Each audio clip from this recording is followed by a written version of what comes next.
Hey, it's Joshua. So I realized recently that what's mostly killing our productivity is being inconsistent. Again, I'm not breaking something crazy to you guys, but more precisely, why we are so inconsistent. I found that a big chunk of this is because we tie our failures, which are inevitable, and we tie them to ourselves. We make it something about us. And so we have to evaluate how we respond to shortcomings, how we respond to eventually failing. We have to evaluate that and not turn it into a moment that you start to beat yourself up for it, and definitely not turning it into your identity, because that's basically what it is when you fall short and you start to use those things that I'm going to get into, which I call a trap. I mean, a simple trap that your brain gives, you're definitely going to tie it to your identity. And so that trap is putting I am lazy, I'm undisciplined, I'm this, I'm that because of a failure, because of a shortcoming. That's a trap. It really is. Because if you think about it, whatever happens, whether it's a win or a failure or whatever you want to categorize it as, it's just an event. If you think about it, it's just you who acted into a way that either aligned with you eventually winning. So your actions manifested in a way where you won, or they manifested in a way where you didn't win based off the goal, right? And so now you have that trap that your mind produces, or you then start to make it your identity, basically saying, I'm a failure, I'm this, I'm that. And I would even argue, even if you win, you're not a winner, right? Like you just are. How can I explain it? You're just this person who executes and experiences stuff, and some days you do something that is considered a failure, and sometimes you do some things that are considered a win, but you're neither a winner or loser, you know? It's like someone random approaches me in the street and, oh, you're so good at XYZ. And he starts to give me all those compliments. I'm not like extremely good. What does he know about me, you know? And the same way goes like, oh, you're so mean. Like he only knows a facade of me, you know? We can't let that get to us, you know? We can't let whatever other people say, but also, I mean, I'm going on a little tangent, what other people say, but again, most importantly, what we say about ourselves tied to the situation or the event and how it executed. And so basically, we have to see it as data, right? As much as a win as a loss, we have to see it as data. We won, fine. Let's analyze how we could win more. We lost, let's analyze how we could repair that. And obviously, all of that, again, is tied to a goal, which really emphasizes my point on everything just happens. It's just an event. It's just an event. And there's no real things tied to it. We're the one who gives it a meaning. You know what I mean? And so that's when you really give it a meaning, and more precisely a meaning of tying it to you, where it starts to become dangerous. And so what I like to do, which is like I heard it a couple weeks ago, and it seems so like uh, n- normal, like not normal, but like mundane, like duh. But it's just you forgive yourself like crazy. But obviously, there's a nuance to it, because if you forgive yourself like crazy, like delusional self-forgiving, you could fall into a trap where you know that your next thing that you're going to do, whether you fail or you win, you'll forgive yourself. So might as well not try and just opt out for the comfortable route, which is something that our brain always tries to deviate to, always tries to be in comfort, because our brain doesn't like the change. And so our brain is always going to try to go towards something that is more comfortable and more predictable. And so we got to be careful, obviously. But really, the core thing is you just forgive yourself. Like you failed, yes, and you did what you did with the tools that you had. Think about it. If you look at your past and you're like, what do you mean, Josh? I did everything with the tools that I had. Yeah, tool could be both something negative and positive. Tools are just something that you possess that you used to deal with any situations. So if your upbringing shaped you in someone that always thinks negatively, right? you're going to use that tool because that's all you have when you're in those situations when you want to get out of and think your way out of it, and you're dealing with any situation, you deal with those situations with the tools you have, right? Because you want to get out of it, you use your tools. But if you've been shaped in a way where you always think negatively and you're always anxious and you're always depressed, you're going to use those tools. And so you have to forgive yourself because what you did it with everything that you really had. I mean, it's not something that's so hard to understand, but we don't understand it at first principle. Like for me, someone had to bring it up to me, and I'm like, well, that makes sense. And why didn't I think about it earlier? And it's true because you dealt with everything that you had. You can't deal with something that you don't have. Like I can't build a house with a tool that I don't have. I use the tools that I have. You know what I mean? And so that's really it. You have to understand that whatever happened in your past that you're not so happy about, you did it, and it happened because you tried to get out of this situation, you tried to do whatever is possible, but you did it with the tools you had. And then one thing I would like to add also, or a couple things I would like to add, which is something that I realized is in high performers and people who are slightly insecure, and I'll add myself into that because I've done this a gazillion times. And there's some sort of insecurity tied to it, and it's when you overkill. So basically, there's this loop where you try to do something, you fail, you tie it to your identity, and now you're like, okay, oh my gosh, I'm lazy, I suck, I'm this, I'm that. And now you want to compensate for that. And you wanting to compensate for, let's say you failed at running 20 kilometers, okay, and you only ran 10, okay? Oh my gosh, I'm lazy, I'm undisciplined, I'm not built for this. The next day you're going to go and compensate for it and you're going to run 50 kilometers, right? Well, then obviously for the next 2 weeks you're going to continue to beat yourself up because the next 2 weeks you're going to be completely burnt out. You won't be able to necessarily do any type of work. And so when you're not going to be able to do any type of work, you're going to again tie it to your identity. So after you're burnt out after that 50 kilometers, you're going to come home, you're going to try to do your work. You won't be able because you're burnt out. And then you're going to go sleep at night. You're going to be on your pillow and you're going to be like, so lazy, I'm so this, I'm undisciplined. Like, how come? No, look at it as data. Like, you look at it and you should be on your pillow and be like, okay, why didn't I operate like the way that I used to today, right? Oh, okay, this, probably that. Oh, probably because I'm burnt out because of this 50 kilometer. And then you might realize, okay, well, that kind of sucks because now it's going to be kind of that state for like another 2 weeks, right? Usually, and I can speak from experience. And so you just gotta kill that ego of trying to compensate and because at the end of the day, who are you doing it for, right? You're doing it for yourself, trying to prove that you're someone. Like it often comes from not feeling like you're enough. You just gotta realize like, no, you fell short. And actually the best move isn't to compensate because you're actually going to burn yourself out. And you know, when you burn yourself out, you're not going to be able to do the work that you actually want to do. And so you have to move into into rest and also be flexible, right? Because how can I say it? Being resting and understanding to not be disciplined, like no, that's not the good one. To be disciplined, and restart. Be disciplined to not be disciplined, which is essentially knowing when to rest, overrides the ego. You really destroy some sort of your ego by understanding that.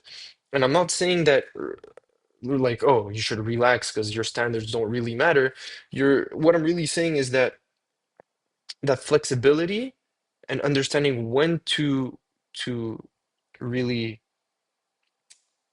put in the amount of work that you need to put in, like that flexibility protects actually the standards. I'm explaining more what I just said. Some days you're going to be burnt out, right? Some days you're going to be super burnt out, and so the ideal thing isn't actually to do even more or to do as much as usual, because then you're going to use energy from the next day. That's how I see it. It's like every day has 100% battery. For example, doing that 50 km, you're like using 2 weeks worth of battery, for someone that's not so prepared. If you're like those super ultra runners, like for them 50 kilometers is just like a daily thing. But for anyone normal that's trying to build a business, I would doubt that you're like an ultra marathoner, like a usual ultra marathoner, you know what I mean? That would be crazy. And so you want to see it as every day has 100% battery, and there might be days where your life, or not your life, but your situations that you find yourself in demand more of you. And so you'll have to use more energy. And so you might actually have to use some energy of the next day. Again, I want you to take away that you shouldn't be polarized into either end of either work a lot or I rest a lot. No, there might be days where your business or your relationships or whatever is asking a lot from you, and you might have to take energy from the next day. But then when the next day comes, you should also look at the energy that you have left. Obviously, it's not like we have a little indicator, which will be crazy cool and super effective, but unfortunately, we don't have that. And so you have to look at it like, okay, how do I feel? You have to listen to your body and really understand that you can't go at the normal pace that you would usually go, because yes, you might actually be able to do the work today and tomorrow like you usually do, but then doing that is going to use so much energy that the days after that you're going to feel really groggy. You see what I mean? It's like, let's say we're Monday, and your relationships, your business, your whatever, the situations you find yourself in demand a lot of you. So you deplete all your energy for the day and borrow a little bit of energy from Tuesday. Now Tuesday comes. You go at the normal rate that you normally go to, and you normally you keep on that normal rate,